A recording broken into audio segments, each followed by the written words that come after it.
This isn't just another small-town love story. When Ella Mae Sullivan's fiancé discovers she can't have children, he doesn't just break off their engagement. He humiliates her in front of their entire church congregation. In Cedar Valley, Texas, where family legacy is everything, being labeled barren is worse than being branded with a scarlet letter. But Ella's about to learn that fate has a way of turning the tables. Bo Callahan isn't your typical wealthy rancher. Since losing his wife and unborn child 5 years ago, he's become a ghost of a man, managing his vast empire from the shadows. When these two broken souls cross paths at his ranch's community school, something changes. The town thinks they know how this story ends after all. What can two people marked by loss possibly offer each other? But they're about to witness how love rewrites the rules of family. Before we jump back in, tell us where you're tuning in from. And if this story touches you, make sure you're subscribed, because tomorrow I've saved something extra special for you. The church bulletin lay crumpled on the vestibule floor, its crisp type marred by hasty red ink. Sullivan Matthews' wedding celebration now bore an angry slash through it, like a wound bleeding across the page. It would be the first of many wounds Ella Mae Sullivan would endure that Sunday morning.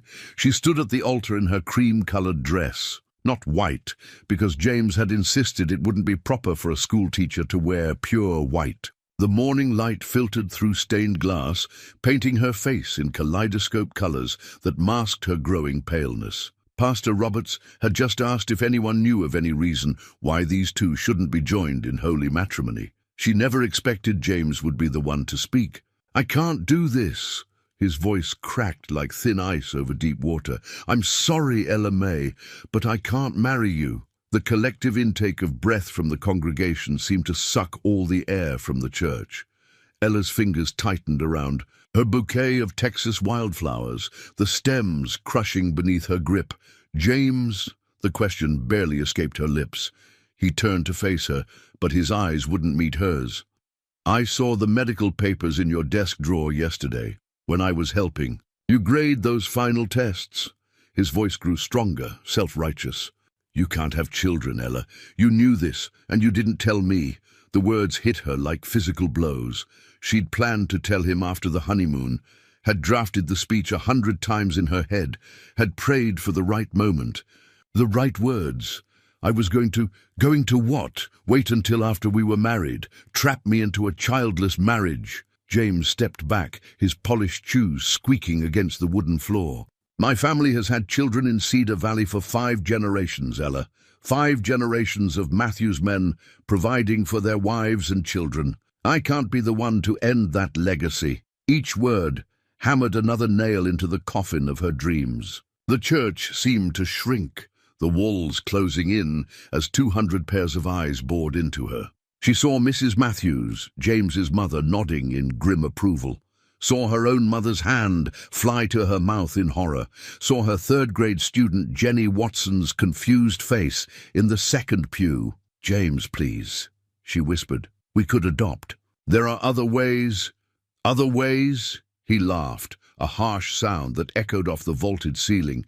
"This isn't about other ways, Ella. This is about bloodlines, legacy, family, real family." The bouquet slipped from her numb fingers, wildflowers, scattering across the altar steps like broken dreams. Someone in the back pews began to whisper. The sound spread like wildfire through the congregation, a rising tide of murmurs that would soon become the flood of gossip that would drown her reputation. Pastor Roberts cleared his throat. "Perhaps we should take this discussion—" "No, James." Cut him off. "Everyone needs to know. They need to understand why I'm doing this." He turned to address the congregation directly. "I'm sorry for the spectacle, but better this than living a lie. Better this than letting down my family name." Ella stood frozen, unable to move, unable to breathe. The cream-colored dress suddenly felt like a straitjacket, too tight across her chest. The church spun around her, faces blurring into a kaleidoscope of judgment and pity. Then Sarah Connor, her best friend since 3rd grade, was beside her. An arm around her waist, a whispered, "Let's go, honey." But Ella's feet wouldn't move. "I loved you," she said, her voice carrying in the terrible silence.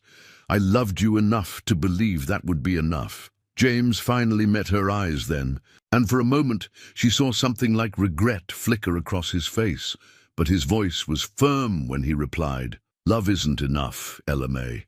Not without the promise of a real family." Sarah's arm tightened around her waist. This time, Ella's feet moved. One step, then another. Down the altar steps she dreamed of descending as a bride, past the scattered wildflowers that seemed to mark her path of shame, past the whispers and stares and the weight of generations of Cedar Valley tradition bearing. Down on her shoulders, the Texas sun blazed bright and merciless as Sarah led her out of the church. Behind them, the heavy wooden doors closed with a sound like judgment, like an ending. But endings have a way of becoming beginnings, though Ella didn't know it yet. Somewhere across town, a man named Bo Callahan was sitting in his empty ranch house, reading the same church bulletin, unaware that fate was about to give them both a second chance at what they'd lost. The sympathy cards arrived like fallen leaves after a storm, piling up on Ella's front porch. She'd stopped collecting them after the third day, letting them gather dust under the Texas sun. Each envelope held someone else's version of comfort, someone else's judgment wrapped in Bible verses and platitudes. Sarah found her sitting cross-legged on her living room floor, surrounded by unopened cards and half-packed boxes. The TV droned quietly in the background, tuned to an old western neither of them was watching. "You're not really thinking of leaving Cedar Valley, are you?" Sarah settled onto the worn floral couch, pushing aside a box labeled classroom supplies. "This is your home." Ella picked up one of the cards, running her finger along its pristine edge. "Mrs. Henderson dropped this one off personally. Told me she's praying for my situation, like it's some kind of disease that prayer might cure. Mrs. Henderson still thinks Elvis is alive and running a gas station in Lubbock." Sarah reached down, squeezing Ella's shoulder. "Since when do you care what she thinks?" "Since the entire town started looking at me like I'm broken." Ella's voice cracked. "You should have seen the email from the school board. All concerns about maintaining appropriate standards and setting proper examples. Their worried parents might not want their children taught by someone who—" She swallowed hard. "Someone who can't have any of her own. That's ridiculous. You're the best teacher Cedar Valley's got. Tell that to Monica Phillips. She pulled Amy out of my class yesterday." Ella stood, walking to the window. Outside, the late afternoon sun painted the street in shades of gold and shadow. Said she didn't want her daughter getting confused about family values. Sarah's sharp intake of breath spoke volumes. "I'll have a word with Monica." "Don't." Ella turned, managing a weak smile. "It'll just make things worse. You know how this town works. By next week, they'll be saying I knew all along, that I tried to trap James, deceive him. That's why I didn't wear white. Did you hear that one? Mrs. Matthews is telling everyone it was a sign of my guilt. James Matthews is a coward who cares more about his family name than actual family." Sarah stood, her voice fierce. "And his mama's been bitter since her prize roses lost to mine at the county fair 3 years running." The attempt at humor fell flat. Ella picked up a framed photo from one of the boxes, her class from last year, all gap-toothed smiles and summer dreams. "Maybe they're right. What business does someone like me have teaching children when I can't—" Her voice caught. "Stop it." Sarah crossed the room, taking the photo from Ella's trembling hands. "Being a mother and being a teacher aren't the same thing. You're amazing with those kids because you see them, really see them. That's got nothing to do with whether or not you can have children of your own." A knock at the door made them both jump. Ella wiped hastily at her eyes. If that's another sympathy card. But when Sarah opened the door, there was only Mrs. Rodriguez from next door holding a covered casserole dish. "Brought you some dinner, mijita," she said, pushing past. "Sarah, you're too skinny already, and sorrow's no excuse for not eating." The smell of green chili chicken filled the room as Mrs. Rodriguez set the dish on the coffee table. She looked at the scattered cards and boxes, clicking her tongue. What's all this? You're not going anywhere. I'm just considering my options, Ella said carefully. Options? Mrs. Rodriguez planted her hands on her ample hips. Let me tell you about options. When my Eduardo and I couldn't have children, everyone had opinions. His mama wanted him to leave me. The priest suggested we weren't praying hard enough. She smiled, the wrinkles around her eyes deepening. Know what we did? We loved each other anyway, built a life anyway, and now we have more grandchildren than we can count, all adopted, all ours. Ella blinked. I didn't know. Course you didn't. It was before your time. But that's my point, mijita. Today's scandal is tomorrow's old news, unless you run away. Then it becomes legend. The older woman's words hung in the air, heavy with wisdom and chili spice. Ella looked at the boxes surrounding her, suddenly seeing them for what they were, not an escape, but a surrender. I don't know how to face them, she whispered. The whispers, the stares. One day at a time, Mrs. Rodriguez said firmly. And you eat. Everything looks better with a full stomach. As if on cue, Sarah began clearing space on the coffee table. She's right. We'll eat, and then we'll make a plan. A real one. That doesn't involve running away. Ella looked between these two women, her best friend and her neighbor, and felt something shift inside her. Not healing, not yet, but maybe the beginning of it. The cards could stay unopened, the boxes could wait. And tomorrow, well, tomorrow, she'd find out what kind of strength she really had. What she didn't know was that, across town, another soul was about to offer her a different kind of option altogether. One that would change everything. The old brass school bell sat tarnished, but proud on the weathered desk, its surface etched with decades of history. Ella ran her fingers over the worn metal, tracing the inscription. Callahan Ranch School, Eston, 1923. The morning sun streamed through tall windows, illuminating dust motes that danced in the empty classroom. My grandmother used to ring that. A bell every morning, a deep voice said from the doorway. You could hear it clear across the valley. Ella turned to find a tall man filling the doorframe, his broad shoulders silhouetted against the morning light. Beau Callahan looked nothing like the gossip described him. The town painted him as a tragic recluse, a wealthy ghost haunting his sprawling ranch. But the man before her was solid, present, weathered by life, but not broken by it.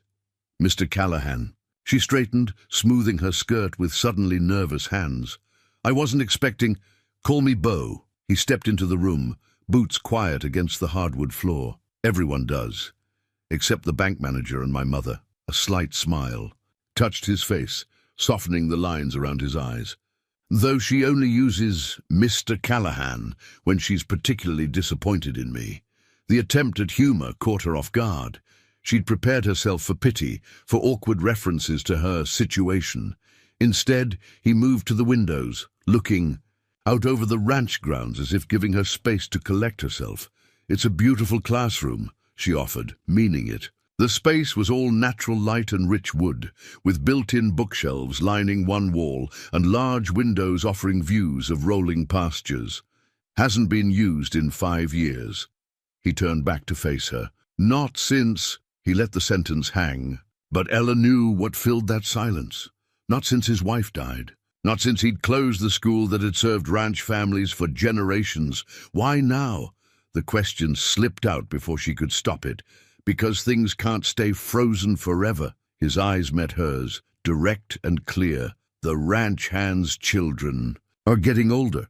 They're driving 40 minutes each way to the county school. It's time to restart something that never should have stopped. And you need a teacher who's desperate enough to take the job, Ella thought, but didn't say. The position had appeared like a miracle 3 days ago, hand-delivered by Sarah, who'd heard about it from her cousin who worked at the feed store. A full-time teaching position, housing included, far from the whispers of Cedar Valley proper.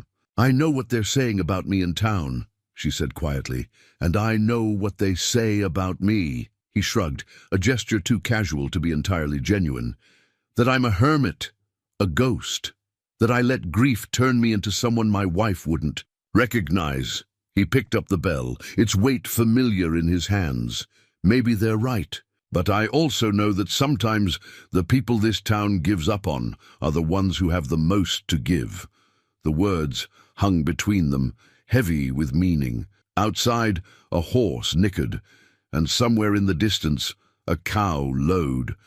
The ranch was alive, with morning sounds so different from the sterile silence of her empty classroom in town. "There are 12 children," he continued, setting the bell down carefully, ages 6 to 12.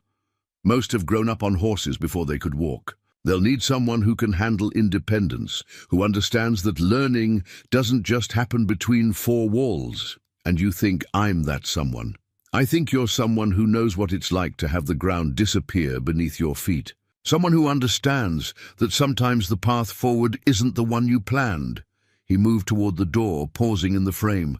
"The job's yours if you want it. Housing's in the old foreman's cottage. It's small, but it's got a good view of the sunrise. Maria, our cook, keeps the main house running, and she's already excited about having another woman on the ranch." He smiled slightly. "Fair warning, she'll try to feed you 3 times a day." Ella looked around the classroom again, seeing not what it was, but what it could be. Fresh paint, new books, children's artwork on the walls. A place where worth wasn't measured in bloodlines or tradition. "When would you need me to start?" "Monday." He hesitated. "Unless that's too soon." Too soon would be never going back to Cedar Valley. Too soon would be hiding in her house with those unopened sympathy cards. She squared her shoulders. "Monday? Works perfectly." He nodded, approval flickering in his eyes.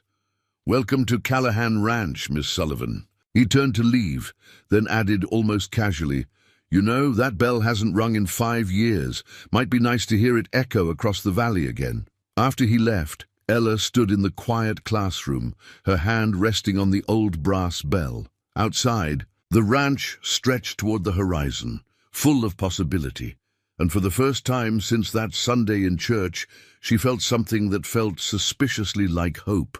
The newspaper clipping was yellowed with age, carefully preserved behind glass in the Cedar Valley Gazette's front office. "Local tragedy strikes Callahan Ranch," the headline read, dated 5 years ago. Sarah found Ella staring at it during their Saturday morning coffee run. "You don't need to torture yourself with that," Sarah said softly, but Ella couldn't look away from the grainy photo of a younger, smiling Bo Callahan with his arm around a beautiful dark-haired woman. Rebecca Callahan, 32, an unborn child. "Lost in tragic accident," Ella read quietly. "Beloved teacher at Callahan Ranch School, wife of prominent rancher Bo Callahan, remembered for her dedication to education and community service." "Come on." Sarah tugged at her arm. "Let's get our coffee, and did you know she was pregnant when it happened?" Ella's finger traced the glass. "Did you know she was also a teacher?" "Honey, this isn't helping anything." But it was. Somehow, it was. Because now she understood the weight in Bo's eyes when he looked at the empty classroom, understood why he'd chosen her of all people to bring life back to that space. "Well, if it isn't our wayward schoolteacher," a familiar voice drawled. James's mother, Margaret Matthews, stood in the doorway of the Gazette office, her church. Clothes pristine despite the dusty morning. "Though I suppose you're not really ours anymore, are you?" Ella straightened her spine. "Good morning, Mrs. Matthews. Is it?" Margaret's smile was sharp as a rose thorn. "I heard the most interesting news at Bridge Club yesterday. Seems you found yourself a position out at Callahan Ranch." She adjusted her pearl necklace. "Rather quick work, wouldn't you say?" "The position was available. I was qualified." Ella felt Sarah tense beside her. "Oh, I'm sure you were." Margaret's voice dripped honey-coated venom. "Though some might wonder about the propriety of it all. A single woman living out there, all alone with that poor widower." She shook her head. "But then, propriety was never your strong suit, was it?" "That's enough." Sarah stepped forward, but Ella caught her arm. "You're right, Mrs. Matthews," Ella said calmly. "Propriety isn't my strong suit. My strong suit is teaching children, which is exactly what I'll be doing at Callahan Ranch." She moved past the older woman, head high, but Margaret's words followed her onto the sidewalk. Just remember, dear, damaged people tend to find each other. Doesn't mean they can fix each other. The Texas sun beat down as they walked to Sarah's. Truck, the morning already thick with heat and unspoken words. Finally, Sarah broke the silence. You know she's just bitter because her son left me at the altar. Because I'm not crawling away in shame. Ella's laugh held no humor. Or because I'm going to work for the one family in Cedar Valley that's even older and wealthier than the Matthews? All of the above. Sarah started the engine, but mostly because you're standing tall while doing it. They drove in silence for a while, past the familiar storefronts and church steeples of their hometown. Every corner held a memory. The ice cream parlor where they'd celebrated after high school graduation, the park where James had proposed, the school where Ella had taught until a week ago. Maybe Mrs. Matthews is right, Ella said finally. Maybe. I'm running away to a job that needs doing, to a place where you can use your gifts. Sarah snorted. Honey, that's not running away, that's running toward something. But what if, Ella hesitated, what if I'm just replacing her, Rebecca? What if that's all this is? Sarah pulled the truck over, turning to face her friend. Listen, to me, that man didn't hire you because you remind him of his wife. He hired you because you remind him of what that school used to be, what it could be again. How can you be so sure? Because I saw his face when you rang that old school bell. Yesterday morning, my cousin Tommy works the south pasture. Said it was the first time in 5 years anyone's heard that sound across the valley. Said Bo Callahan stood on his front porch and actually smiled. Ella remembered that moment. The weight of the bell. In her hand, the clear tone ringing out across the ranchlands. She hadn't known Bo was listening. It won't be easy, Sarah continued. This town has a long memory and a sharp tongue, but you've got something they don't expect. What's that? A chance to write your own story, one that doesn't end with you. Being the woman James Matthews left at the altar. Sarah squeezed her hand. Though fair warning, if you start falling for that brooding rancher, I'm going to say, I told you so at your wedding. Sarah! Just saying. Her friend grinned. Sometimes the best way to prove them wrong is to find happiness where they least expect it. As they drove on, Ella thought about the newspaper clipping, about Rebecca's smiling face and all the dreams that had died with her. But she also thought about that school bell's ring echoing across the valley, about new beginnings and second chances.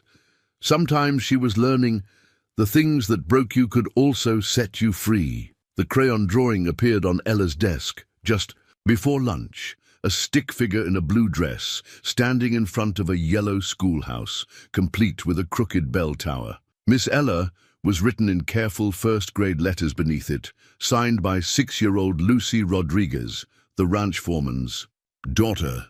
It's you, Lucy announced proudly from the doorway, her dark braids swinging. Papa says you made the bells sing again. Ella touched the drawing gently, remembering that morning's nerves as she'd faced her new class for the first time. 12 faces, some curious, some wary, all belonging to children who'd grown up with the rhythm of ranch life in their bones. The bell's been quiet a long time. An older boy, Tommy Henderson, aged 12, had said during morning introductions. Mama says it used to ring every day when Miss Rebecca was here. A heavy silence had followed his words. The children shifted in their seats, exchanging glances that held too much understanding for their years. They all knew about Miss Rebecca, about the accident, about why the school had stood empty for so long. But before the silence could stretch too thin, Maria had appeared in the doorway like a guardian angel, her round face beaming. Who's ready? For morning snack? I made my special cinnamon rolls. Now as lunch approached, those same cinnamon rolls were just a memory of sticky fingers and grateful smiles. The morning had flown by in a blur of placement tests and getting-to-know-you activities. The children, Ella discovered, were bright and eager, if a bit behind in formal academics. But they possessed a practical intelligence that came from growing. Up on the land, they could calculate feed ratios in their heads and understood the complex ecosystem of the ranch better than any textbook could teach. Miss Ella, Lucy tugged at her skirt. Can we have class outside sometimes? Miss Rebecca used to let us learn under the big oak tree. Before Ella could answer, a deep voice came from the doorway. That oak tree's seen 5 generations of Callahan Ranch students. Bo stood there, his presence filling the room like it had that first day. My grandmother used to say the best learning happens where you can feel the wind on your face. Lucy beamed at him. Mr. Bo, did you come to see our new classroom? Miss Ella let us put up our art on the walls, see? She pointed to the growing collection of drawings pinned to the bulletin board. I see that. His eyes met Ella's over Lucy's. The place hasn't felt this alive in a long time. Heat crept up Ella's neck. The children make it easy. They're natural learners, ranch kids, he said with quiet pride. They understand that everything's connected, the land, the animals, the people. He paused. Speaking of connections, Maria wanted me to remind you about lunch. She's made enough. Food to feed half the county, and she'll take it personally if you don't join us. Oh, I wouldn't want to impose. It's not an imposition. His voice was firm. It's tradition.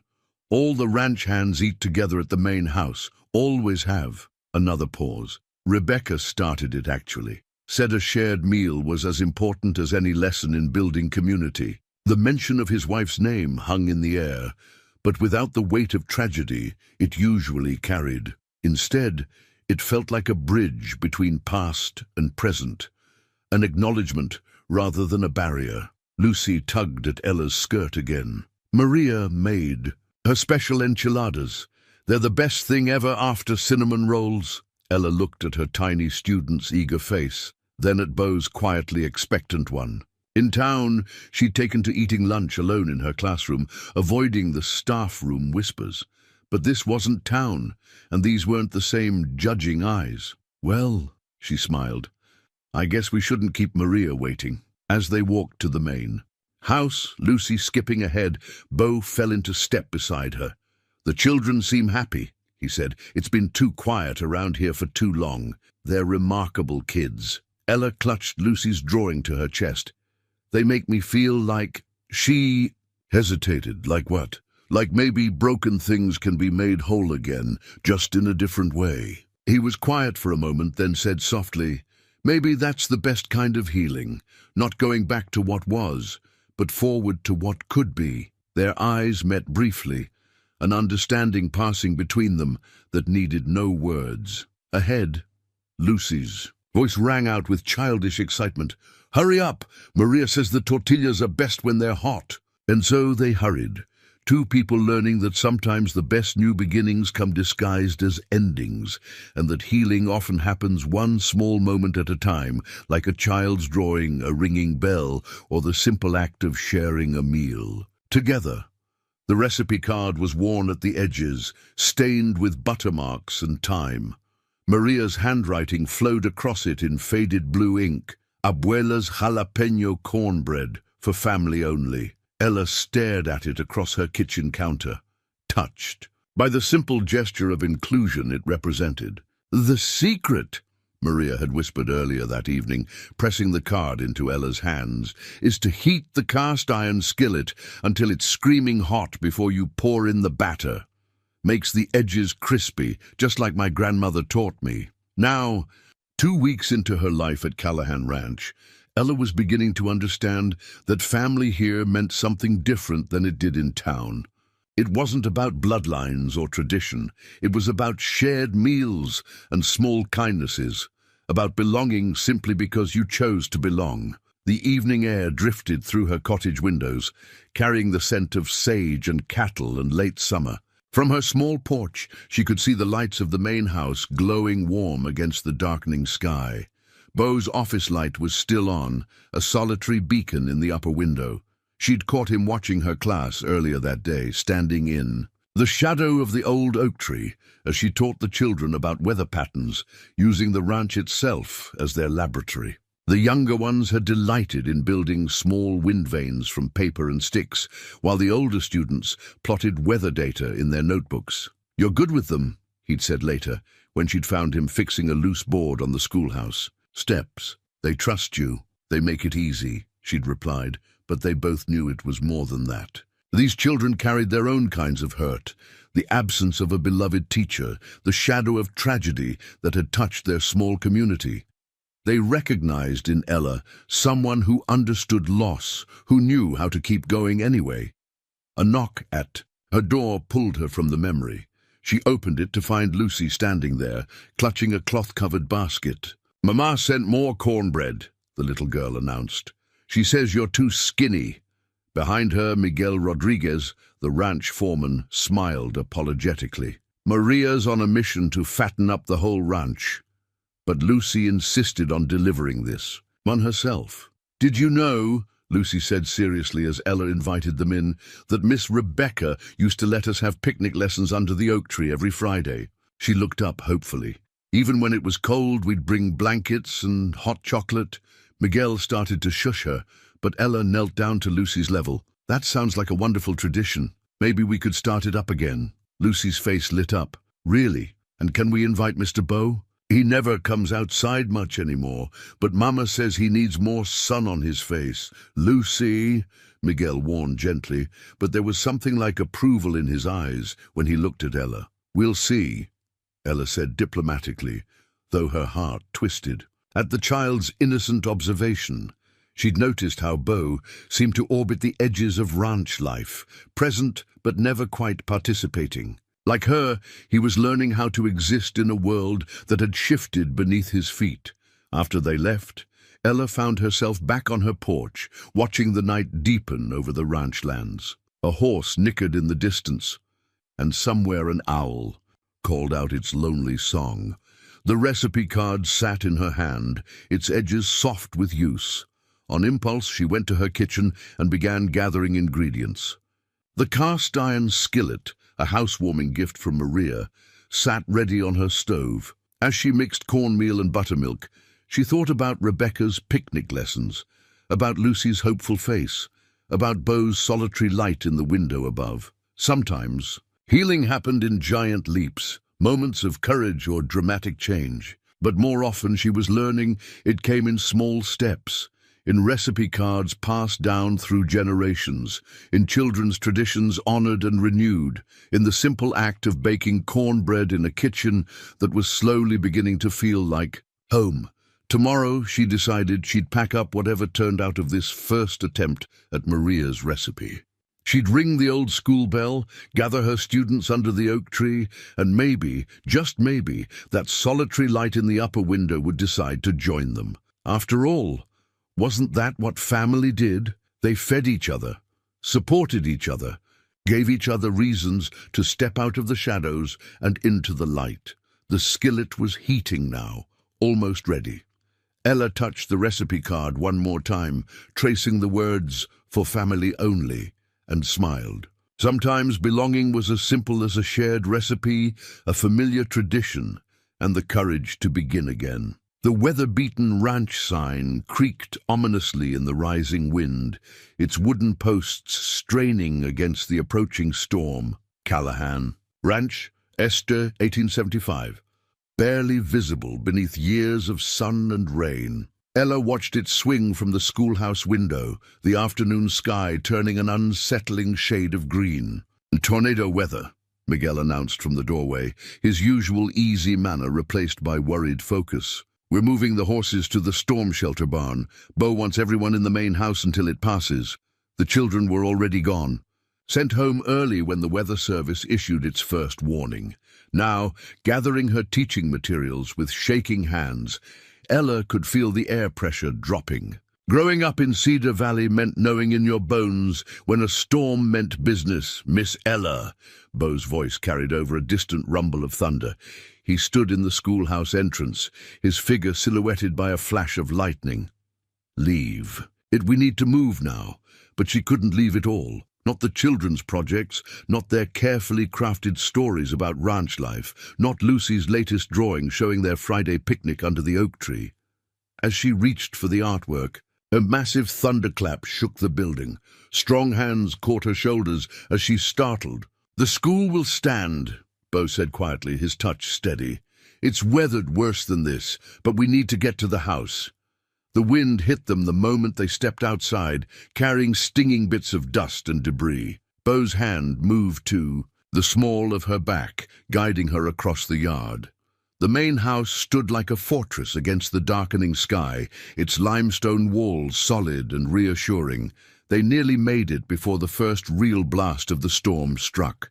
The wind turned, violent, almost lifting Ella off her feet. Without hesitation, Beau pulled her against him, shielding her with his body as they stumbled the last few yards to the porch. Maria waited at the door, her face tight with worry. "Gracias a Dios. Come in. Come in. The ranch hands are all in." The cellar.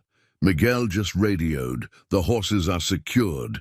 The house's interior was a flurry of activity. Children huddled with their parents in the large family room, some clutching toys or blankets. The old ranch hands sat playing cards at the kitchen table, their casual manner belied by frequent glances at the windows. Through it all, the storm raged, its fury rattling the glass in its panes. "We should check the windows upstairs," Beau said, already moving toward the staircase. "The west bedroom shutters were loose yesterday." "I'll help," Ella offered, following him up. She told herself it was just concern for the house, not the way his presence made her feel anchored against the chaos outside. The upper floor was darker, the electricity flickering uncertainly. They moved from room to room, securing shutters and checking seals. In what was clearly Beau's office, a gust of wind caught a loose window, slamming it open. Papers scattered like startled birds. They lunged for the window together, shoulders brushing as they fought against the wind. For a moment, they were pressed close, hands overlapping on the window frame. Ella could feel the warmth of him even. Through the storm's chill, could smell the leather and sage scent that seemed to follow him everywhere. "I got it," he said roughly, but neither of them moved immediately.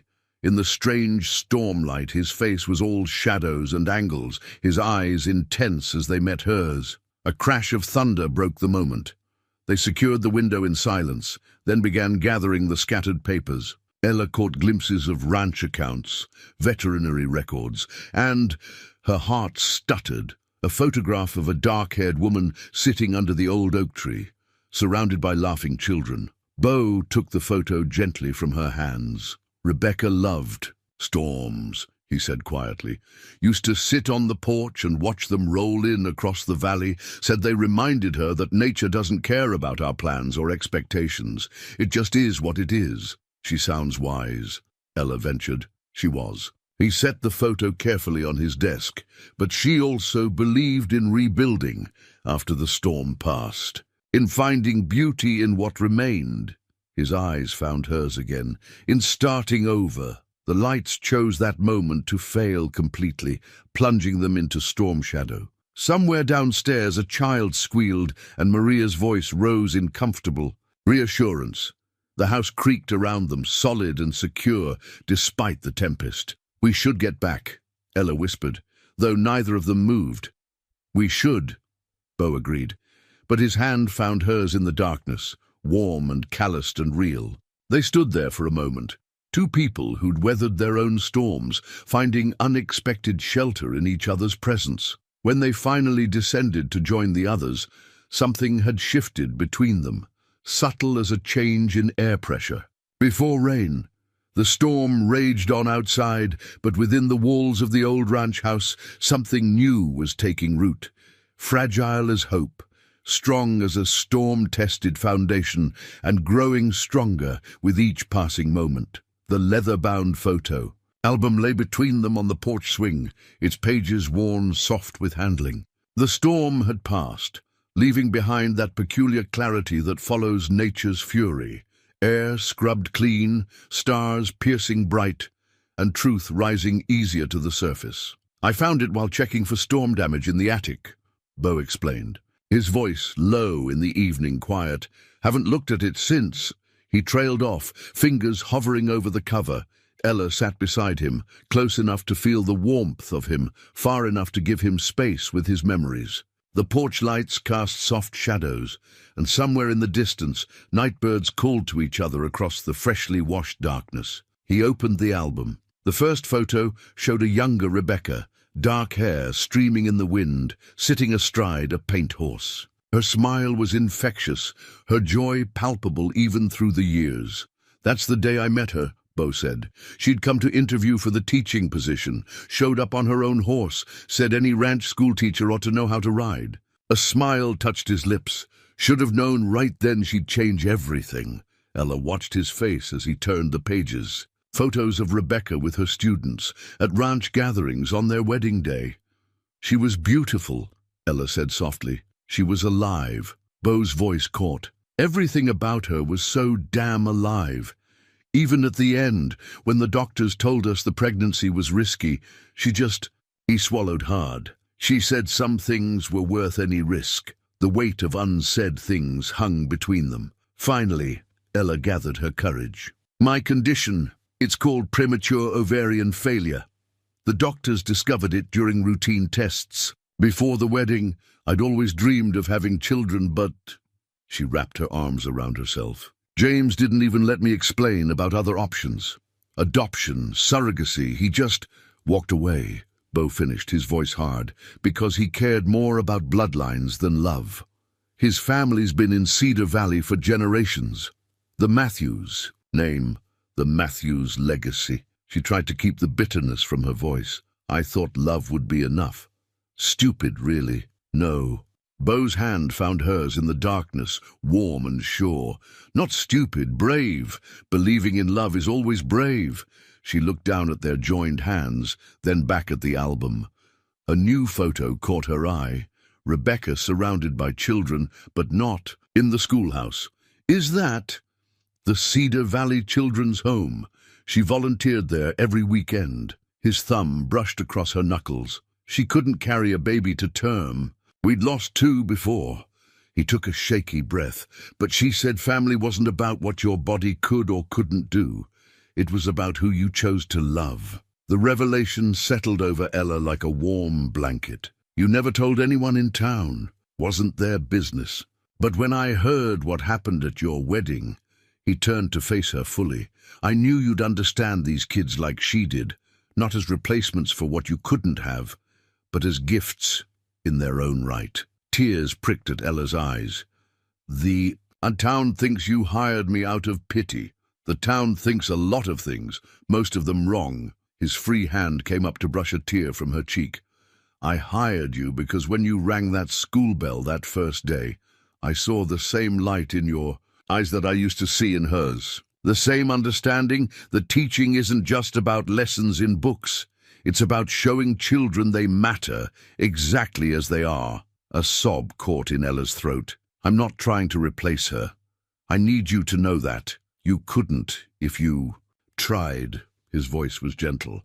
"Just like I'm not trying to be your second chance at a happily ever after. We're both too marked by life for fairy tales." "Then what is this?" She gestured between them, at their still-joined hands, at the album that held one life's memories while another was tentatively beginning. "This is 2 people who've learned the hard way that love isn't about perfect conditions or meeting town expectations." His fingers tightened on hers. "It's about finding someone who understands your scars, because they have their own." The night wrapped around them, full of cricket song and starlight. The album lay open between them. Rebecca's captured. Smile, blessing this moment of understanding between 2 wounded souls, learning to trust again. "I'm scared," Ella whispered. "Me too." He brought their joined hands to his lips, pressing a kiss to her knuckles. "But maybe that's okay. Maybe being scared just means we still know how much there is to lose and how much there is to gain." They sat there until the moon rose high, the photo album witnessing this careful fusion of past and present, of endings and beginnings, of 2 hearts learning that sometimes the deepest wounds can become doorways to the most unexpected healing. The letter arrived on a Tuesday morning, slipped under the schoolhouse door sometime before dawn. No signature, no return address, just crisp white paper filled with small-town poison, penned in precise handwriting. "Some women just don't know." Their place. The ranch may be beyond town limits, but God's judgment knows no boundaries. Leave Bo Callahan to his grief and stop trying to replace what can't be replaced. Ella's hands shook as she read it, the paper crinkling under her tightening grip. Through the schoolhouse windows, she could see Lucy and the other children playing in the early morning light, their laughter a stark contrast to the bitterness in her hands. "Miss Ella," Maria's voice came from the doorway. "I brought fresh—" She stopped, seeing Ella's face. "What's wrong, mijita?" Ella tried to hide the letter, but Maria was faster, plucking it from her trembling fingers. As she read, her round face darkened like storm clouds gathering. "Cowards," she spat, crumpling the paper. "They don't sign their names because they know their words are garbage." "It's Mrs. Matthews," Ella said quietly. "I recognize her handwriting from all those PTA meetings." Maria muttered something in Spanish that was definitely not suitable for school hours. "That woman! She thinks because her family's been here since dirt, she can what?" Bo's voice cut through the tension. He stood in the doorway, his frame filling it like a shield against the outside world. One look at their faces, and he was crossing the room in long strides. "What happened?" Maria thrust the crumpled letter at him. As he read, his jaw tightened, and Ella saw a glimpse of the man the ranch hands called boss in their most serious moments. "I knew people were talking," Ella said, fighting to keep her voice steady. "At church on Sunday, the way they looked at us during the service. And yesterday at the grocery store, Mrs. Henderson made a point of telling me how dedicated Rebecca was to the ranch, how she'd never tried to change things. Because heaven forbid we let the school bell ring again, or have picnic lessons under the oak tree." Bo's voice was quiet, but carried an edge of steel. "They'd rather this place stay a mausoleum to what was lost? They think I'm trying to replace her." Ella's voice caught, that I'm somehow dishonoring her memory. "No, mijita," Maria took her hands. "They're scared because you're showing them there's more than one way to heal, more than one way to be a family." Maria's right. Bo moved closer, his presence solid and sure. "Rebecca, she'd be the first one to celebrate the school coming back to life, to celebrate you." The morning bell would ring soon, calling the children to class. Through the window, Ella could see them lining up, Lucy at the front with a handful of wildflowers. She'd probably picked on her way in. "I won't let them drive me away," she said, surprising herself with the strength in her voice. "Not from the school, not from—" She glanced at Bo, color rising in her cheeks. "Not from me?" He smiled slightly, but his eyes were serious. "Good, because I'm not letting you go anywhere."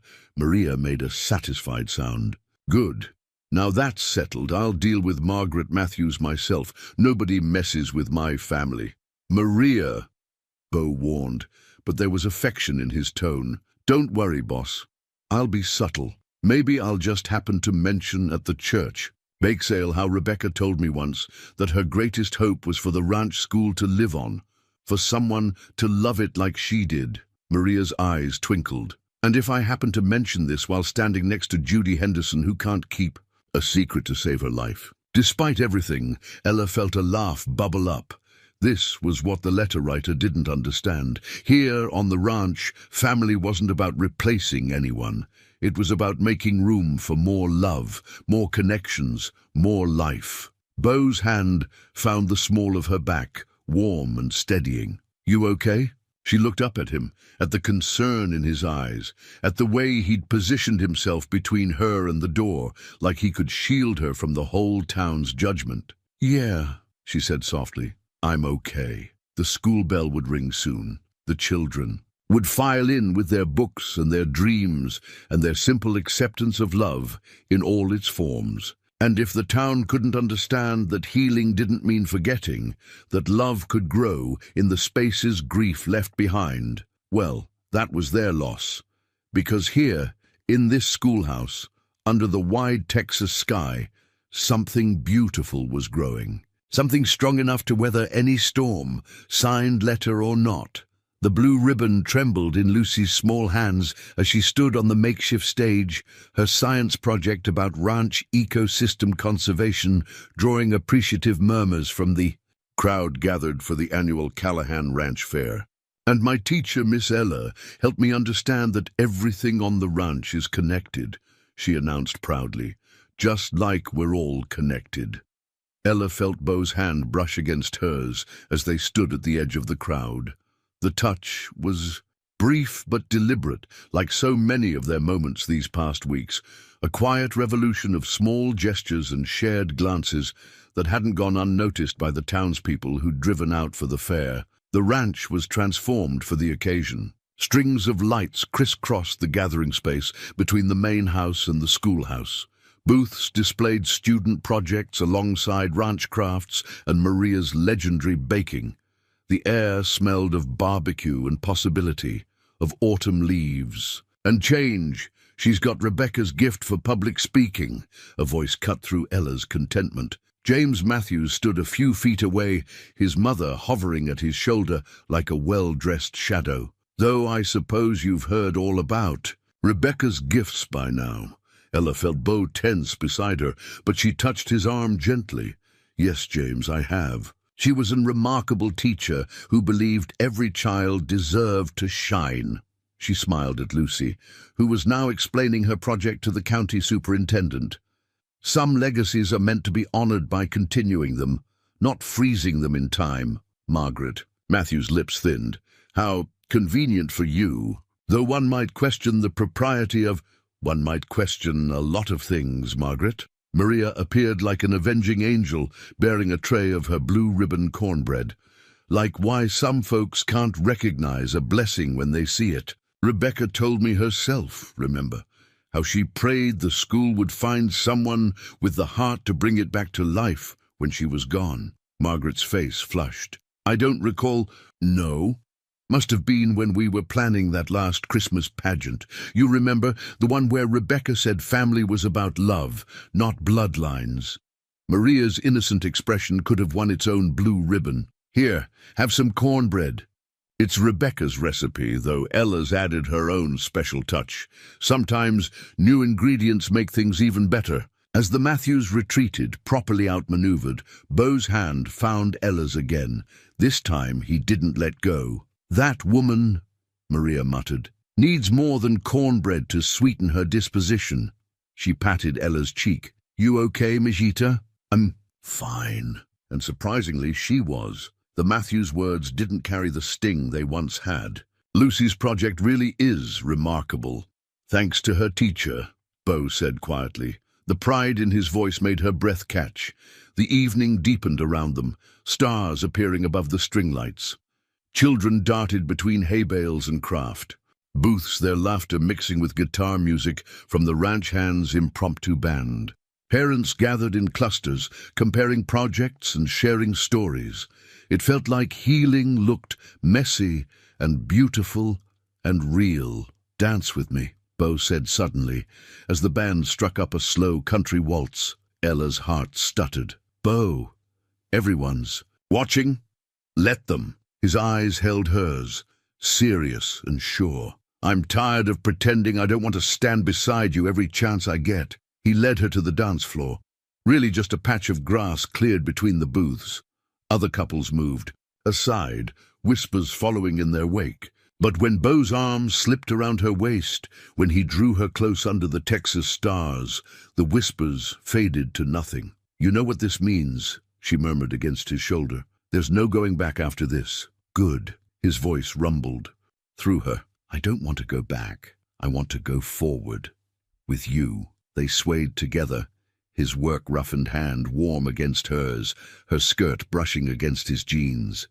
She could feel Margaret Matthews' disapproving stare, could hear the mounting murmurs from the townfolks. But she could also hear Lucy's delighted giggle, see Maria's beaming approval, feel the ranch hand's subtle nods of respect. Look, Beau whispered, turning her gently. By the project tables, James Matthews stood studying Lucy's ecosystem display, something like recognition or regret, crossing his face as he read about family systems and interconnected growth. Sometimes, Ella said softly, people can surprise you. You surprised me. Bo's hand tightened on hers, showed me that loving again wasn't a betrayal, that it was possible to honor the past while building something new. The music swelled around them, carrying hints of both memory and promise. And there, under autumn stars and string lights, surrounded by witnesses both approving and not, Bo Callahan bent his head and kissed her. It wasn't their first kiss. That had happened quietly, privately, on her porch after a long day of teaching. But this was different. This was a declaration, a choice made public, a new chapter beginning. When they parted, Lucy's voice rang out clear and happy. "Miss Ella, you got your own blue ribbon now." And somehow, that child's pure joy became the perfect benediction for this moment, caught between what was and what could be. A moment as bright and full of promise as any blue ribbon ever awarded. The old quilt, spread beneath the Texas stars, held generations of Callahan family history in its stitches. Ella ran her fingers over the worn patterns as she and Bo lay side by side in the bed of his pickup, parked on the ridge overlooking the ranch. Below them, lights twinkled in scattered windows, the main house, her cottage, the ranch hands' homes, like earthbound stars marking their own constellation of belonging. "My grandmother made this quilt," Bo said, his voice soft in the darkness. "Called it her stargazing blanket. Said some conversations were best had under an open sky. The autumn air carried the scent of sage and late-blooming wildflowers. In the distance, a coyote called to its mate, a lonely sound that only emphasized their closeness. Rebecca and I used to come up here," he continued, his hand finding Ella's, "in the darkness, after we lost the first baby, then the second. She'd name constellations and talk about all the children we'd never meet, how they were up there somewhere, dancing among the stars." Ella's throat tightened. "Bo, we don't have to. No, I want to." He turned on his side to face her, his features silvered by starlight, "because she also told me something else. She made me promise that if anything happened to her, I wouldn't let grief become my only companion. That love was too precious to bury with the dead." A shooting star streaked across the sky, a brief, brilliant arc of light against the darkness. "When I first learned I couldn't have children," Ella whispered, "I used to dream about them. 3 little girls with their daddy's eyes, a boy with a cowlick that wouldn't behave. They felt so real." She swallowed hard. "James said I was being melodramatic, that I couldn't mourn something I never had. He was wrong." Bo's voice carried the weight of experience. "You can mourn the future you thought you'd have. The children you'll never hold. Doesn't make the grief any less real." She turned to face him, their faces close on the old quilt. "How do you do it? Love again, knowing everything can change in a moment?" "Same way you do. One day at a time." His free hand came up to trace her cheek. "When you rang that school bell that first morning, it was like hearing music after years of silence. Wasn't just the sound. It was what it meant. Life, hope, possibility. I was terrified," she admitted. "Thought the whole town would see me as trying to take her place." "You didn't take her place. You created your own." His thumb brushed her lower lip. "Just like you're not taking her place in my heart. You're showing me my heart's bigger than I thought, that it's possible to honor one love while falling into another." The word falling hung between them, weighted with meaning. Above, the stars wheeled in their ancient paths, witnesses to this moment of truth between two people learning to trust again. "I'm falling too," Ella whispered, "and it scares me how much I want this, want you, want—" She hesitated. "A family." His voice was gentle. Yes, the admission felt like setting down a heavy burden, not to replace what either of us lost, but something new, something ours. "Lucy asked me yesterday if she could put both our pictures on her family tree project." His smile was visible even in the darkness. Said she figured since we loved each other, we were kind of like her school parents anyway. Tears pricked at Ella's eyes. "That girl has the wisdom of angels." Bo's hand curved around her neck, drawing her closer. "And she's right. Family isn't just about blood or birth. It's about choice. about loving what's right in front of you with your whole heart. When he kissed her this time, it was different from their dance floor declaration. That had been a public statement of intent. This was private, profound, a promise made under stars that had witnessed both their losses and their healing. "I love you," he murmured against her lips. "Not despite our scars, but including them, all of you, everything that makes you who you are. I love you too." The words came easily, naturally, like they'd been waiting to be said all along. Scars and all. They lay there until the moon rose high, wrapped in his grandmother's quilt and each other's arms, talking about everything and nothing. About Lucy's project and Maria's matchmaking, and the way the town was slowly, grudgingly beginning to accept them. About dreams of children, adopted, fostered, borrowed, loved, and the family they could build together. And above them, the stars, that had witnessed so much loss, now sparkled with new possibility, as if Rebecca herself was smiling down on this patchwork love story pieced together from grief and hope and second chances. The Callahan family Bible was a massive leather-bound volume that sat on a carved oak stand in Beau's parents' living room. Its pages held 5 generations of births, marriages and deaths, each entry penned in different hands across the decades. Eleanor Callahan, Beau's mother, ran her fingers over the empty spaces beneath her son's name, as Ella sat nervously on the antique sofa. "You know," Eleanor said carefully, "Rebecca used to stare at these blank pages like they were accusing her of something." She looked up, her eyes, so like Beau's, sharp with understanding. "I told her then what I'm going to tell you now. Legacy isn't just about filling spaces in a book." Ella's hands twisted in her lap. "Mrs. Callahan, Eleanor dear, and let me finish." She closed the Bible gently. "My son smiles again. The school bell rings. Children's laughter echoes across the ranch.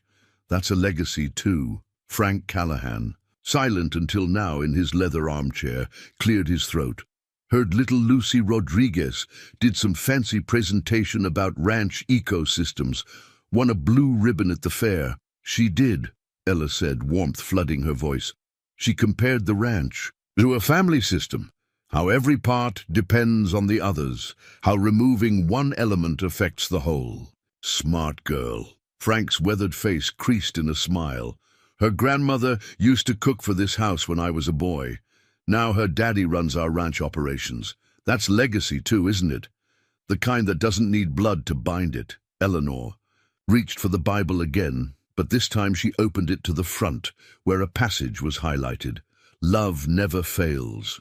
"Beau told us about the town's reaction," she said softly. "About Margaret Matthews and her poisoned pen letters. About James." She shook her head. "Such small minds, thinking legacy is only about names in a book or blood in veins." "I can't give him children," Ella whispered, the words still painful despite their truth. "No," Eleanor agreed, "but you've already given him something just as precious. Hope, joy, a reason to look forward instead of back." She paused. "And there are other ways to build a family, as I suspect you both know." Ella's head snapped up. "He told you about the adoption agency meeting next week? He didn't have to. I saw the papers in his office when I was dropping off mending." Eleanor's eyes twinkled. "I may be old, but I'm not blind. Nor am I as traditional as some might think. But the Callahan name will go on just fine," Frank interrupted. "Through love and choice instead of just birth. Seems fitting, really. This ranch was built on choosing family. Every hand who works here, every child who learns in that schoolhouse, they're all part of the Callahan legacy." The sound of boots on the porch interrupted them. Beau appeared in the doorway, his face questioning as he took in the scene. "Everything okay here?" "Just fine," Eleanor said, standing. "Your father and I were just telling Ella about how legacy works in this family." She walked to a cabinet and pulled out a small, wrapped package. And giving her this, the package was heavy in Ella's hands. She unwrapped it carefully to find a smaller, leather-bound book. Opening it, she found blank pages, but with a familiar format. It's a companion to the family Bible, Eleanor explained, for recording the other kinds of legacies, the children who might come to you through different paths, the lives touched, the love shared. She squeezed Ella's hands. Rebecca started it, actually. There's an entry about every child she taught. We thought you might like to continue it. Tears blurred Ella's vision as she read Rebecca's flowing script. Legacy is not in the blood, but in the love we choose to give. Every child who passes through this ranch carries a piece of our heart forward. Beau's hand came to rest on her shoulder, warm and steady. Told you my parents weren't quite what the town thinks. They are. They're exactly what families should be, Ella managed, looking up at Eleanor and Frank's kind faces. People who understand that love doesn't follow rules. It makes its own. Well said, dear. Eleanor's eyes were suspiciously bright. Now, who's hungry? I made Rebecca's apple pie recipe, though I suspect you've already had Maria's version. That woman, she chuckled, has been feeding this family's soul for 3 generations. As they moved toward the kitchen, Ella clutched the new legacy book to her chest. Behind her, the family Bible sat open, its blank spaces no longer looking like accusations, but like possibilities. Clean pages waiting for new stories of love and belonging to be written. The plastic hospital bracelet read, Martinez Diego, age 8, its stark white surface reflecting the harsh fluorescent lights of the emergency room waiting area. Ella twisted it in her hands, the events of the afternoon playing on repeat in her mind. Diego's sudden collapse during their science lesson, his face pale and still against the schoolhouse floor, the terrible moment when she couldn't find a pulse. You did everything right, Beau's voice came from beside her, steady and sure. The doctor said your CPR saved his life. But Ella couldn't stop seeing it. The way Diego had stumbled during his presentation about ranch wildlife, how his small body had crumpled like a puppet with cut strings. She'd moved on instinct, years of mandatory teacher first aid training kicking in while Lucy ran for help and the other children huddled together in frightened silence. His heart, she whispered. 8 years old and his heart just a congenital defect they didn't know about. Beau's arm tightened around her shoulders. But they know now. They can treat it. Because you noticed something was wrong even before he collapsed. Because you didn't wait to call 911 when he said he felt dizzy. Down the hall, Rosa Martinez paced outside her son's room, her ranch hand husband Tony holding her as she prayed. In rapid Spanish, Maria sat nearby, a steady presence offering coffee and comfort. The ranch community had mobilized instantly, other hands covering Tony's duties, parents picking up the rest of the students, someone thinking to grab Diego's favorite Cowboy's cap from his desk. Miss Ella? Lucy's small voice drew their attention. She stood in the waiting room doorway, clutching a handmade card. The other kids and me, we made this for Diego. Her bottom lip trembled. Is he going to be okay? Ella opened her arms, and Lucy came running, burrowing into her embrace. The doctors are taking very good care of him, sweetheart. They're going to help his heart get stronger, like how you helped his heart keep beating. Lucy looked up, her eyes wide. Papa said you were a hero, said you knew exactly what to do, just like when Miss Rebecca helped Tommy Henderson after he fell off his horse that time. Beau's breath caught audibly. Ella felt his hand tremble where it rested against her back. I remember that day, he said softly. Rebecca kept him calm and still until the ambulance came. Turned out he had a spinal fracture. Doctor said if she'd let him move. He swallowed hard. Some things don't change. This school, these children, they've always drawn the kind of teachers who see it as more than just a job. Mr. Beau. Lucy's voice was small. Is it okay that sometimes Miss Ella reminds me of Miss Rebecca? Not the same, but like how Mama says stars are all different, but they all help light up the dark. Ella felt tears spring to her eyes, but Beau's voice was steady when he answered. That's exactly right, Lucy. And yes, it's absolutely okay. A commotion down the hall interrupted them. Diego's doctor emerged from his room, smiling. He's awake and asking for his teacher, Rosa. rushed to Ella, pulling her into a fierce embrace. "Me angel, the doctor said, he said if you hadn't—" She broke off, crying. "Go on," Bo whispered, gently disentangling Lucy. "Your student needs you." Diego looked small in the hospital bed, wrapped in white sheets and trailing monitoring wires, but his smile was as bright as ever. "Miss Ella, did you see? I got a cool bracelet just like yours." Ella laughed through her tears, holding up her visitor's bracelet to match his. "Look at that! We're bracelet buddies. Mama says you helped my heart when it got tired." He looked at her seriously, "Like how we helped that baby bird that fell from its nest last week. Remember? You said sometimes things need extra help to be strong." "That's right." She took his small hand, marveling at the steady pulse beneath her fingers.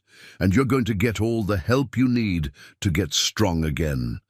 Can we still do science class outside when I come back? I didn't get to finish my presentation about the Hawk family living in the old oak tree." "You bet we can. That Hawk family isn't going anywhere." She squeezed his hand. "They're waiting for their favorite researcher to come back." Later, in the quiet of the hospital corridor, Bo found her staring out the window at the gathering dusk. Without a word, he wrapped his arms around her from behind, letting her lean back against his strength. "I was so scared," she whispered. "I know, but you didn't let the fear stop you. You did what needed doing." His lips brushed her temple. "Made me fall in love with you all over again, watching you save that boy's life.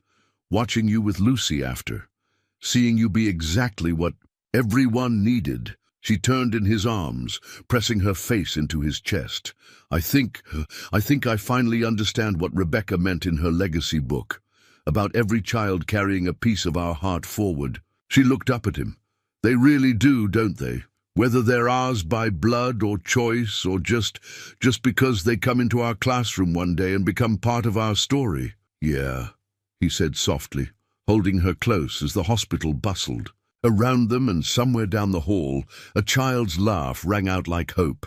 "Yeah, they really do." The adoption agency pamphlets spread across Ella's kitchen table like a roadmap to possibility. Building families through love. The journey to adoption, fostering hope.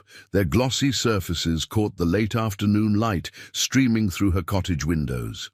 Bo sat beside her, his reading glasses perched on his nose as he studied a form titled Home Study Preparation. "They want to know everything," he mused, flipping through pages. "Financial records, character references, why we want to adopt." He looked up at her. "You ready for this, for all of it?" Ella touched a photo in one of the brochures, a mixed group of children playing under a tree, their faces bright with laughter.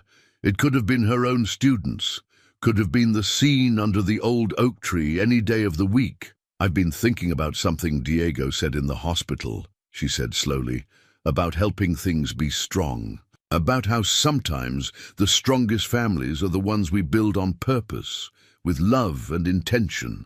Like the ranch," Bo nodded. "Nobody here is connected just by blood, but it's family all the same." She reached for his hand. "When I was with James, having children was about continuing a bloodline, about living up to expectations. But with you," she squeezed his fingers, "with you, it's about love, about choice, about building something meaningful together." He brought their joined hands to his lips. "You know it won't be easy. The home study, the waiting, the scrutiny, especially in a small town like Cedar Valley. Let them scrutinize." Her voice was firm. "Let them see exactly what family can look like when it's built on love instead of obligation." She pulled out another pamphlet. "Look at this program. Sibling groups who need to stay together.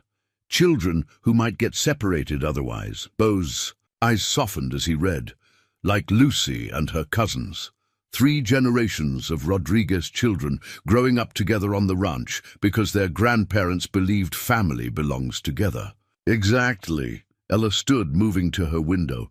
The schoolhouse was visible from here, and beyond it the old oak tree, where so many of their important moments had happened. "I used to think my inability to have children was an ending, but what if it was just a different beginning? A way to create family that's bigger than biology?" She felt Beau's arms slide around her waist, his chin resting on her shoulder. You know what Rebecca wrote in that legacy book? Sometimes the families we choose are the ones we were meant to have all along. She was wise, your Rebecca. She was. His voice held no sadness now, only gentle remembrance. And she'd love this. Love seeing the school full of children again. Love knowing that her death didn't end the story. It just made room for new chapters to be written. Ella turned in his arms. Are you sure you're ready? To be a father to... He silenced her with a kiss, soft and sure. I'm ready to build a family with you. Ready to open our hearts and home to children who need both. Ready to show Cedar Valley that love doesn't follow their narrow rules.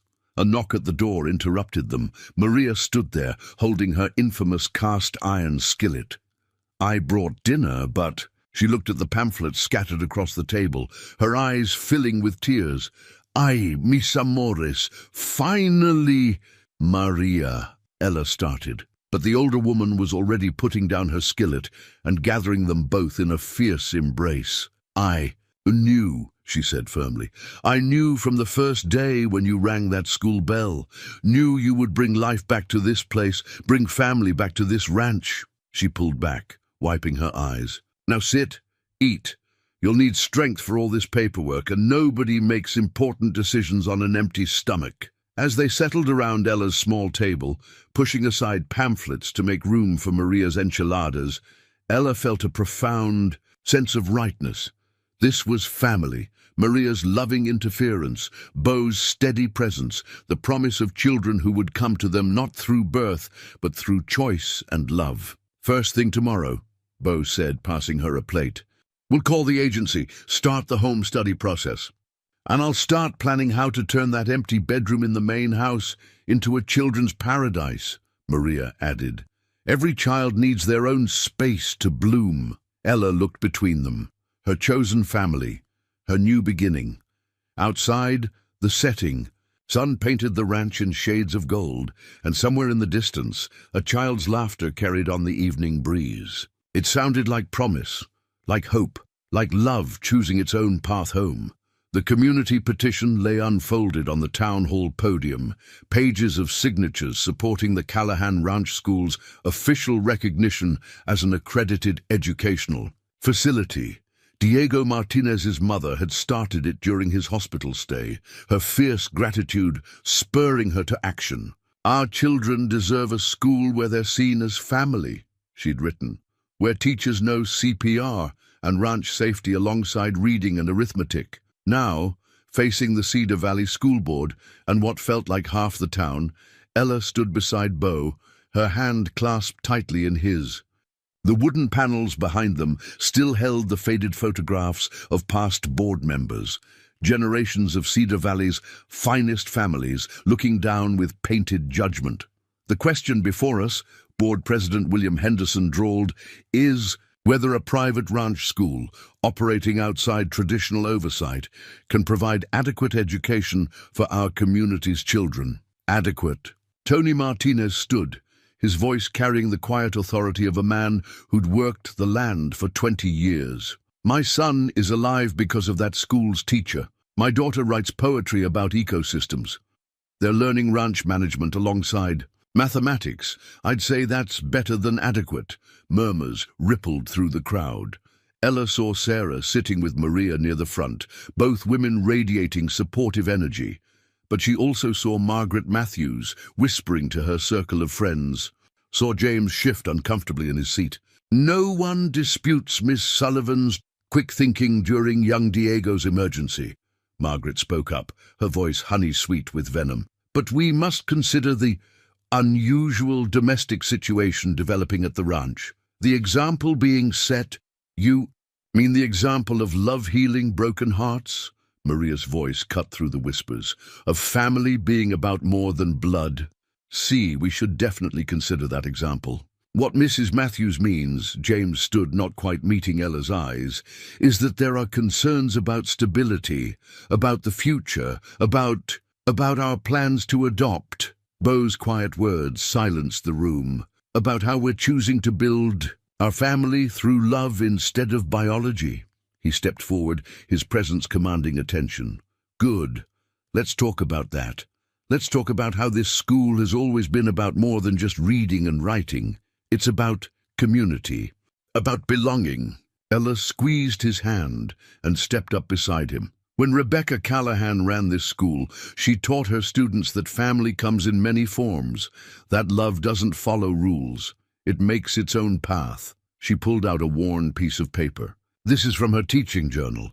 She wrote, "Today my students learned that the strongest ranch fences aren't the ones that keep things out, but the ones that give things room to grow." A soft sound came from the audience. Eldona Callahan was crying silently, Frank's arm around her shoulders. "The ranch school has 12 students now," Ella continued.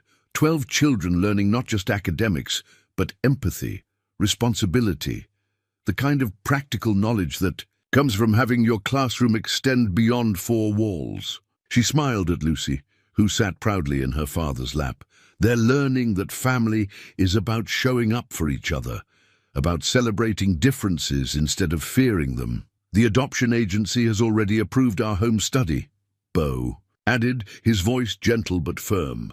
"They specifically cited our school environment as a positive factor, a place where children can heal, grow, and belong." "But tradition," Margaret began. "Tradition." Diego's voice piped up from his seat, still pale but determined. "Miss Ella says tradition is just love that lasted, like how Mr. Bo's grandmother made quilts for stargazing, and now we use them for our astronomy lessons, or how Miss Rebecca started picnic lessons under the oak tree, and we still do that." "From the mouths of babes," Sarah murmured, loud enough to carry. William Henderson cleared his throat. "We have received over 200 signatures supporting the ranch schools. Accreditation. We've reviewed the curriculum, which exceeds state standards while incorporating valuable practical education." He adjusted his glasses. "And we've noted that since Miss Sullivan took over, test scores have actually improved. Because children learn better where they feel safe," Rosa Martinez said firmly. "Where they're treated like family." "I move to approve the petition," a board member called out. "Seconded," another added quickly. The vote was quick, decisive. 7 hands raised in favor, none against. Even James, after a long moment, raised his hand, though he wouldn't meet his mother's. Outraged stare. Afterward, as people filed out of the town hall, Lucy ran up to hug Ella's legs. "Does this mean our school is official now? And," she looked up hopefully, "does it mean you and Mr. Bo can start getting us some new brothers and sisters soon?" Ella knelt down to the little girl's level, aware of Bo's warm presence. Beside her, of Maria and Sarah's proud smiles, of the whole community watching this moment of truth. "Yes, sweetheart," she said, her voice clear and carrying. "It means exactly that, because family isn't about who you're born to, it's about who you choose to love. And this ranch, this school, we choose love every single day." The setting, sun through the town hall windows, caught the tears in Bo's eyes as he helped her up, wrapped an arm around her waist, and led their growing family out into the golden evening light. The marriage license sat on Maria's kitchen counter. "It's official. Text stark against cream paper. Bo Alexander Callahan and Ella Mae Sullivan." But it was the other papers beside it that kept drawing Ella's eyes as she sat in her wedding dress. Adoption approval documents, their future, written in government letterhead and possibility. "Stop fiddling with your flowers, mijita," Maria scolded gently, adjusting Ella's crown of Texas wildflowers. "They're perfect, just like everything else." The kitchen buzzed with quiet activity. Sarah arranging reception plates, Eleanor pressing last-minute details on Ella's simple white dress, Lucy practicing her flower girl walk with serious concentration. Through the window, Ella could see the ranch transformed. The old oak tree stretched its ancient branches over rows of white chairs, its leaves dancing in the autumn breeze. Student artwork lined the path to the makeshift altar, pictures of ranch life, of family, of love in all its forms. "Miss Ella," Lucy paused in her practicing, "is it true that after you and Mr. Bo say, 'I do,' Tommy and Annie will really..." Come live with us. Ella's heart swelled. The siblings, 8 and 6 years old, had stolen their hearts during their first meeting at the children's home. Tommy's serious eyes and Annie's infectious giggle had felt right, felt like pieces, clicking into place. Yes, sweetheart, they'll be here next week, just in time to start school. Good. Lucy nodded decisively. I already told them all about our picnic lessons and the secret hideout behind the schoolhouse. Annie can share my reading spot under the oak tree. A knock at the kitchen door made them all turn. Frank Callahan stood there looking uncomfortable, in his suit but his eyes warm. Ladies, mind if I have a moment with my future daughter-in-law? The others filtered out, Maria shooing Lucy along with promises of preview cookies. Frank settled into a kitchen chair, pulling out an old envelope. Rebecca wrote this, he said quietly. Asked me to give it to whoever Bo found to love again. He held up a hand as Ella started to protest. Not because she wanted to haunt his future, because she knew him, knew he'd need permission to be completely happy today. With trembling fingers, Ella opened the envelope. To the woman who taught him to smile again, thank you. Thank you for being brave enough to love a man who knows loss. Thank you for understanding that his heart has room for both grief and joy. Thank you for making the school bell ring again. I don't know you, but I know this ranch. Know how it heals broken things, how it makes family from love instead of obligation. Take care of our children, the ones in the schoolhouse, the ones who'll come to you through choice instead of chance, all of them. Love them fiercely, and on your wedding day, know that you're not replacing anyone. You're writing your own chapter in a story that's big enough for all of us. With love and blessing, Rebecca. Ella looked up through tears to find Bo in the doorway, his own eyes wet. Your mama said I'd find you here, he said roughly. I know. It's bad luck, but she was in his arms before he could finish, the letter pressed between them. She knew, Ella whispered against his chest. Somehow she knew we'd need this today. Yeah. He pulled back enough to see her face. You okay? With all of it? The wedding, the kids coming so soon after? I'm perfect. She smiled up at him. This is exactly right. All of it. A commotion outside drew their attention. Through the window, they could see their guests arriving. Ranch hands in pressed shirts, students with their families, even some town folks. James stood awkwardly at the edge of the gathering, having come without his mother. Sarah was directing traffic with cheerful authority, while Maria distributed hugs and appetizers with equal enthusiasm. Last chance to run away, Bo teased softly. Never. She touched his face. We've got 2 children coming home to us next. We've got a school full of kids who need us. We've got each other. I'm exactly where I want to be. The wedding itself passed in a blur of joy and tears. Lucy scattered flower petals with scientific precision. Diego, fully recovered, carried the rings with proud responsibility. Eleanor read Rebecca's favorite poem about love being stronger than fear. Maria and Sarah stood as witnesses, their faces shining with happy tears, and when the pastor finally pronounced them husband and wife, the school bell rang out across the ranch, Lucy's special contribution to the moment.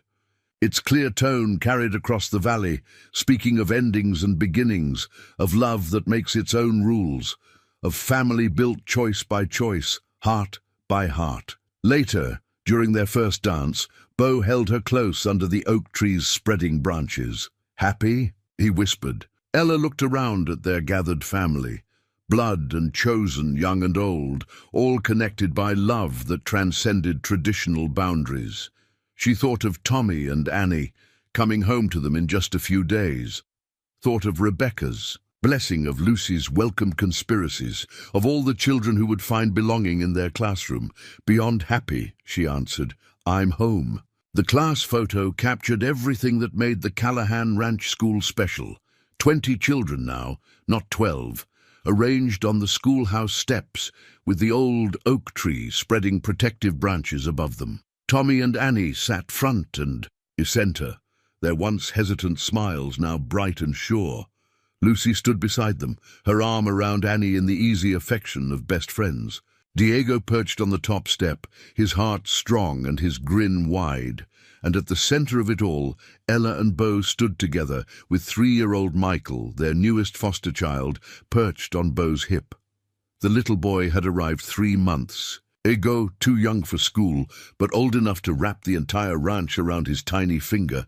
Perfect timing, Sarah called, lowering her camera. Just before the rain. The late autumn sky threatened storms, but nobody moved to go inside. These children had learned that some moments were worth getting a little wet for.